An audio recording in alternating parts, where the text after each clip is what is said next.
Hey, Mr. Squirrel, can we come through? I know you're digging for something, but we'd like to come through if we can. Got any more nuts?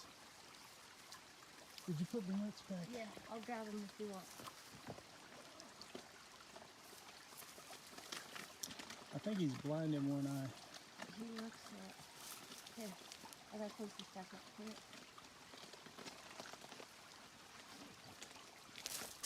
Oh, he got scared.